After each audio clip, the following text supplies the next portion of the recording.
సింహాచలం పంచగ్రామాల భూ సమస్యను వెంటనే పరిష్కరించాలని సిపిఎం డిమాండ్ చేసింది. 2 లక్షల జనాభా నివసిస్తున్న ప్రాంత ప్రజల భూ హక్కులను ప్రభుత్వం పట్టించుకోవడం లేదని విమర్శించింది. పాదయాత్రలో పాల్గొన్న ప్రజలు మా భూమి మాకు ఇవ్వాలి అంటూ నినాదాలు చేశారు. దేవస్థానం పేరుతో భూములు నమోదు చేసి ప్రజలను ఆక్రమణదారులుగా ముద్ర వేశారని సిపిఎం నేతలు ఆరోపించారు. జీవో 578 రద్దు చేసి ప్రజలకు పూర్తి హక్కులు కల్పించాలని డిమాండ్ చేశారు. ప్రభుత్వం స్పందించకపోతే భారీ ఉద్యమాలు చేపడతామని హెచ్చరించారు. పంచగ్రామాల భూ సమస్యల పరిష్కారం చేయాలి.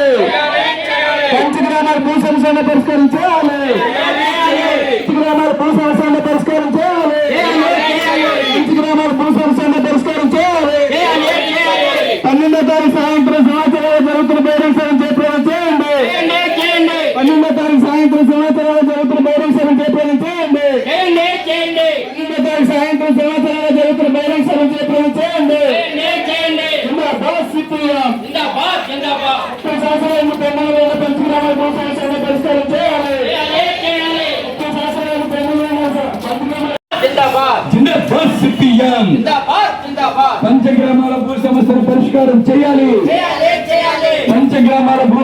పరిష్కారం చేయాలి.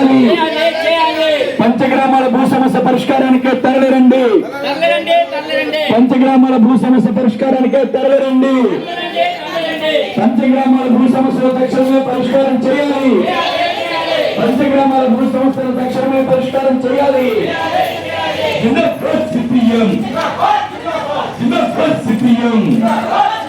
పంచగ్రామాల భూ సమస్య పరిష్కారం చేయాలి.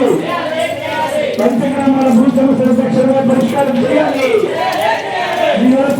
జరుగుతున్న బహిరంగ సభను చేయండి.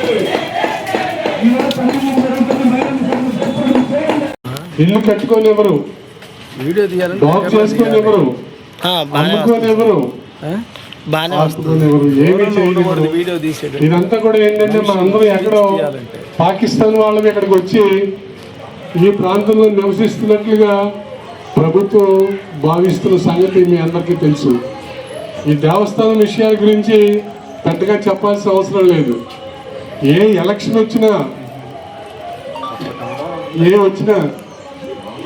మొట్టమొదట మన రాజకీయ నాయకులకి గుర్తుకొచ్చేది ఈ దేవస్థానం సమస్య.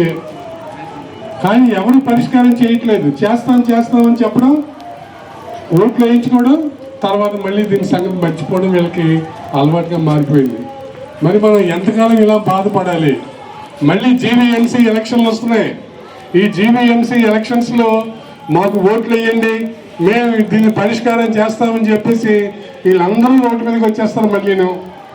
మళ్ళీ మనం మోసపోయి మళ్ళీ ఓట్లు వేసాము అంటే మళ్ళీ 5 సంవత్సరాల దాకా మన ముఖం చూసి వాళ్ళు ఎవరు ఉండరు. ఇది మనకి 30 సంవత్సరాలు బట్టి మనకి ఇది అనుభవంగా ఉంది. అందుకే ఈసారి సిపిఎం పార్టీగా ఏదైతే 30 సంవత్సరాలు బట్టి మన సమస్యని పరిష్కారం చెయ్యాలి అని చెప్పేసి కృషి చేస్తుందో ఆ సిపిఎం పార్టీ ఈ రోజున మళ్ళీ ఈసారి దీన్ని వదలకూడదు. ఈ జీవీఎంసీ ఎలక్షన్ల లోపునే దీన్ని పరిష్కారం బహిరంగ సభ జరుగుతూ ఉంది. ఇప్పటికే 30 సంవత్సరాల నుంచి ఈ సమస్యపై మనం ఇబ్బంది పడతా ఉన్నాం. కాబట్టి ఈ సమస్య అన్నీ పరిష్కారం చేయాలని ప్రభుత్వాన్ని ప్రశ్నించడం కోసం ఈ పాదయాత్రలు. కాబట్టి ఈ పాదయాత్రను ఉద్దేశించి సిపిఎం పార్టీ జిల్లా కార్యదర్శి వర్గ సభ్యులు ఆర్కేశ్వరి కుమార్ గారిని మాట్లాడాల్సింది. సిపిఎం పార్టీ ఆధ్వర్యంలో ఈ నెల 3వ తేదీ నుంచి 12వ తేదీ వరకు ఇంటింటికి సిపిఎం పార్టీ పాదయాత్ర నిర్వహిస్తూ వస్తుంది. ముఖ్యంగా గత 30 ఏళ్ల నుంచి ఈ పంచగ్రామాల ప్రాంతంలో ప్రజల్ని పట్టి పీడిస్తున్న సమస్య మన భూ సమస్య. ఈ ప్రాంతంలో వాళ్ళు ఇల్లు కట్టుకోనివ్వరు, ఇల్లు రిపేర్ చేసుకునేవారు, కనీసం రేకుల షెడ్ కూడా వేసుకునేవారు, బాత్రూములు రిపేర్ కూడా చేసుకోనివ్వకుండా అడ్డు పెడుతూ ఉన్నారు.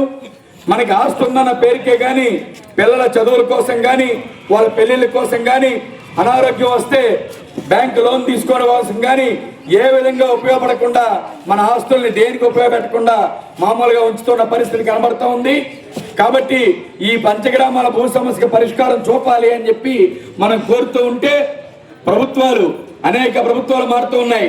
చంద్రబాబు నాయుడు గారు, రాజశేఖర రెడ్డి గారు, మళ్ళీ చంద్రబాబు నాయుడు గారు, మళ్ళీ జగన్మోహన్ రెడ్డి గారు, మళ్ళీ ఇప్పుడు చంద్రబాబు నాయుడు గారు దాదాపు 6 సార్లు ముఖ్యమంత్రులు మారారు. కానీ మన యొక్క సమస్య మాత్రం ఎక్కడ వేసిన గొంగలు అక్కడే ఉన్నట్టుగా ఉంది. మనకేమో ఇల్లు రిపేర్లు చేసుకోవడానికి వాటికి అనుమతి ఇవ్వరు. ప్రైవేట్ కంపెనీలకు మాత్రం ఈ పంచగ్రామాల్లో ఉన్నటువంటి దేవస్థానం భూములని చెప్తున్న భూములన్నీ కూడా దోచిపెడుతూ ఉన్నారు. అంబానీలకి, అదానీలకి, కార్పొరేట్ స్కూల్స్కి, కార్పొరేట్ కంపెనీలకి. మొన్ననే మన అవంతి శ్రీనివాసరావు గారికి కూడా ఈ భూములన్నీ కట్టబెట్టారు. కానీ ప్రజల యొక్క సమస్యని, దీర్ఘకాలంగా ఉన్న సమస్యని పరిష్కరించమంటే పరిష్కరించట్లేదు. ఎన్నికలు వచ్చినప్పుడల్లా 100 రోజుల్లో ఈ సమస్యకు పరిష్కారం చేస్తాం అని చెప్పి హామీ ఇస్తున్నారు. ఎన్నికలు అయిపోయిన తర్వాత ఆ హామీ తీసి పక్కన పెడుతూ ఉన్నారు. అదే వెనకటి సామెతలాగా ఏరు దాటేదాకా ఓడ మల్లయ్య, ఏరు దాటిన తర్వాత బోడు మల్లయ్య అనేటట్టుగా ఎన్నికల నినాదంగా మాత్రమే ఈ పంచగ్రామాల భూ సమస్య నినాదం ముందుకు వస్తూ ఉంది. కాబట్టి ఈ ప్రభుత్వం 2014లో మొట్టమొదటి కేబినెట్ సమావేశం విశాఖపట్నంలో జరిగినప్పుడు 100 రోజుల్లో ఖచ్చితంగా ఈ సమస్య పరిష్కారం చేస్తూ ఉంటున్నారు. అసెంబ్లీలో కమిటీల మీద కమిటీలు వేస్తున్నారు, మన ఎమ్మెల్యేలు మాట్లాడుతూ ఉన్నారు. కానీ సమస్య మాత్రం పరిష్కారం కావట్లేదు.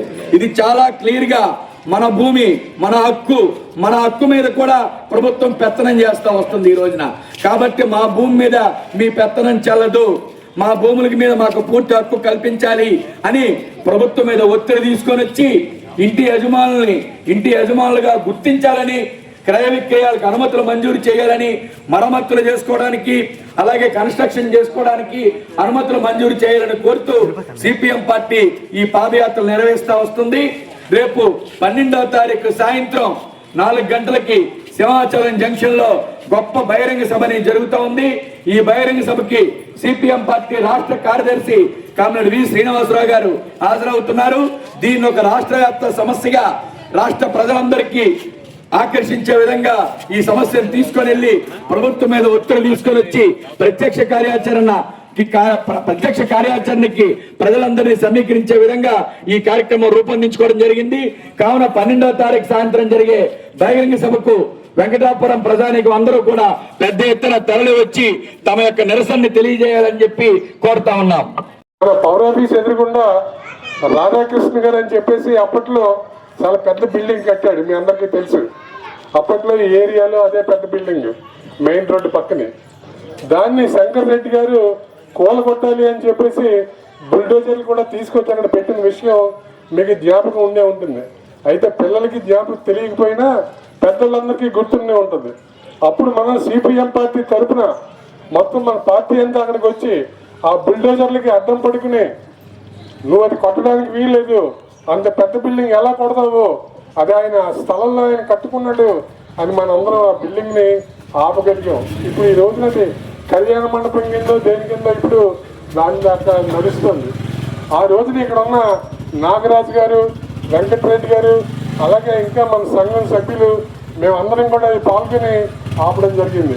అది ఎందుకంటే మీ దృష్టికి ఎందుకు తీసుకొస్తానంటే 30 సంవత్సరాలు బట్టి సిపిఎం పార్టీ ఈ ఉద్యమాలు చేస్తుంది కాబట్టే ఈ రోజున మనం ఇక్కడ ఈ మాత్రమైనా చిన్న ఇళ్ళైనా కట్టుకుని మనం నివసించగలుగుతున్నాం. లేదు అంటే శంకర్ రెడ్డి గారు, దేవస్థానం, ప్రభుత్వం ఎప్పుడో మనల్ని ఇక్కడి నుంచి బయటికి గెంటేసే పరిస్థితి ఉండేది. ఇలాగ ప్రతి గ్రామంలోనూ కూడా జరిగిన విషయం ఆ గ్రామ పెద్దలందరికీ కూడా తెలుసు. మరి నిన్న ముఖ్యమంత్రి చంద్రబాబు నాయుడు గారి దగ్గర మన ఎమ్మెల్యేలు అందరూ కూర్చుని చర్చలు చేశారు, ఏవో రకరకాల సమస్యలన్నీ చెప్పారు. కానీ 2 లక్షల మంది ఇబ్బందులు పడుతున్న ఈ పంచగ్రామాల సమస్య గురించి ఒక్క ఎమ్మెల్యే కూడా మాట్లాడలేదు. ఎందుకని వాళ్ళందరికీ అర్థమైపోయింది, వీళ్ళు ఎలాగైనా సరే మనకే ఓట్లు వేస్తారు, మనం ఓట్లు వేసిన తర్వాత గెలిచిన తర్వాత ఇంక వీళ్ళని పట్టించుకోవాల్సిన పని లేదు అని వాళ్ళు అనుకుంటున్నారు. దాన్ని మనం ఎదుర్కోవడానికే ఈ పంచగ్రామాల్లోనూ సిపిఎం పార్టీ పాదయాత్రలు నిర్వహిస్తుంది. ఈ పాదయాత్రలు నిర్వహించి ప్రజలందరికీ కూడా పాత విషయాలు జ్ఞాపకం చేసి అందరినీ ఒక తాటి మీదకి తీసుకొచ్చి దీన్ని ఆపాలి అన్నది ఈ పాదయాత్రల తాలూకా ఆలోచన. ఈ పాదయాత్రలకు ముగింపుగా సింహాచలంలో 12వ తారీఖున సాయంత్రం 4 గంటలకి పెద్ద బహిరంగ సభ ఏర్పాటు చేయడం జరిగింది. సరే, ఈ బహిరంగ సభలో మన అందరం పాల్గొగలిగితే మీకు తెలుసు ప్రజలు ఓట్లే ఈ రాజకీయ నాయకులందరికీ కూడా ఆక్సిజన్ లాంటి వాళ్ళు. మనందరం ఆక్సిజన్ లాంటి వాళ్ళం. మనం కానీ కొంచెం వెనకాడేమంటే వాళ్ళు స్వస్తారు, ఆక్సిజన్ ఊపిరి ఆడతాం. అందుకని మనందరం కూడా 12వ తారీఖున సభకి హాజరయ్యి మన బలాన్ని చూపించి మన వాయిస్ గట్టిగా చంద్రబాబు నాయుడుకి వెళ్ళేట్లాగా మనం చెయ్యాలి. చంద్రబాబు నాయుడు గురించే ఎందుకు చెప్తున్నామంటే ఈ సమస్యని సృష్టించింది చంద్రబాబు నాయుడు. ఇక్కడ 5 గ్రామాల్లో ప్రజలు సుఖంగా బతుకుతుంటే వీళ్ళందరూ ఏమీ చేయలేరు పిచ్చోళ్ళు అని చెప్పి ఆలోచించి మొత్తం ఈ 5 గ్రామాల భూమిని అంతా కూడా తీసుకెళ్ళి సింహాచలం దేవస్థానానికి పట్టాలు ఇచ్చాడు. మనం ఆ రోజు నుంచి ఈ రోజు దాకా మనం ఒకటే అడుగుతున్నాం, ఇవి దేవస్థానం భూములు అయితే నీ దగ్గర ఏదైనా పట్టాలు ఉన్నాయా, నీ దగ్గర ఏదైనా ఆధారాలు ఉన్నాయా? ఏ రాజుగారైనా నీకు దానం చేసినట్లు, పోనీ విజయనగరం రాజు రాజే కాదు, ఆయన జమీందారు అయినా సరే, ఆయనైనా సరే సింహాచలం దేవస్థానానికి దానం చేసినట్లు ఏమైనా పట్టాలుంటే చూపించు అని మనం ఆ రోజు నుంచి ఈ రోజు దాకా ఛాలెంజ్ చేస్తున్నాం. దేవస్థానం దగ్గర చంద్రబాబు నాయుడు ఇచ్చిన పట్టాల మినహా ఎలాంటి ఆధారాలు లేవు. కేవలం రౌడీజం తోటి, ప్రభుత్వం తాలూకా సపోర్ట్ తోటి దేవస్థానం వాళ్ళు మనల్ని ఏడిపిస్తున్న సంగతి మీ అందరికీ తెలిసిందే. కాబట్టి మనందరం కూడా ఎప్పటికైనా సరే కళ్ళు తెరుచుకుని ఎప్పటికైనా సరే మనం ఆలోచించుకుని మన తాలూకా బలాన్ని చూపించాలి. చిన్న విషయం, మన జేబులో 100 రూపాయలు ఉంటే ఆ 100 రూపాయలకి సరిపడని మనం పనిచేయగలం. మన ఇంట్లో కేజీ బియ్యం ఉంటే నలుగురికే వంట చేసి పెట్టగలం. అంతేగాని కేజీ బియ్యంతో 100 మందికి మనం చేయలేం. ఈ దేవస్థానం మీద మనం ఏర్పాటు చేసిన బహిరంగ సభకి మన అందరం గట్టిగా హాజరయ్యి మన బలాన్ని చూపిస్తే మన మాట చంద్రబాబు నాయుడు చచ్చినట్టు వింటాడు, విని దీనికి పరిష్కారం చేస్తాడు. ఆ రకంగా మీరందరూ కూడా కృషి చేయాలని, సిపిఎం పార్టీతో కలిసి రావాలని ఒక విషయం మీకు జ్ఞాపకం చేస్తున్నాను. ఈ 30 సంవత్సరాల్లో మీరెవరూ కూడా సిపిఎం పార్టీ ఇక్కడ పోటీ చేయలేదు, సిపిఎం పార్టీకి ఓట్లు కూడా వేయలేదు. అయినా సరే ప్రజల మీద, ప్రజల పట్ల ఉన్న అభిమానంతో సిపిఎం పార్టీ ఈ కృషి చేస్తుంది. ఇది మీరు గుర్తుపెట్టుకుని రేపు దేవస్థానం సింహాచలంలో జరిగే బహిరంగ సభకు మీరందరూ కూడా పెద్దపీటకు హాజరయ్యి దాన్ని జయప్రదం చేసి మన సమస్యని పరిష్కారం చేసుకోవాలి. మరి ఈ ఎలక్షన్లో వీళ్ళందరూ మళ్ళీ రోడ్ల మీదకి వచ్చేసి మేము మీకు ఎలక్షన్ అయిపోయినండి పరిష్కారం చేసేస్తాం అని చిటికలు వేసి చెప్పేస్తారు. మనకు అనుభవం లేదు. ఈసారి అలా ఊరుకోవద్దు. ఎలక్షన్ల లోపల దీన్ని పరిష్కారం చేస్తేనే నీకు ఓటేస్తాం. లేదంటే 5 గ్రామాల్లో 20 కార్పొరేటర్లకి కూడా మా సంఘం నాయకులే మేము నిలబెట్టుకుంటాం. ప్రతి కాలనీలోనూ మన నాయకులు ఉన్నారు, ప్రతి కాలనీలోనూ కూడా ప్రతి వార్డులోనూ మన నాయకులు ఉన్నారు. మేము మా నాయకులను నిలబెట్టుకుని మా ఓట్లు వాళ్ళని వేసుకుంటాం. జీవీఎంసీ ఎలక్షన్లో నిన్ను ఓడిస్తామని చెప్పేసి మనం గట్టిగా హెచ్చరిక చేయడానికి రేపు జరగబోయే బహిరంగ సభ ఒక ప్రధానమైన సాధనం అని చెప్పి మీరందరూ గుర్తించాలి. మీరందరూ వచ్చి దాన్ని జయప్రదం చేయాలని మీ అందరికీ విజ్ఞప్తి చేస్తూ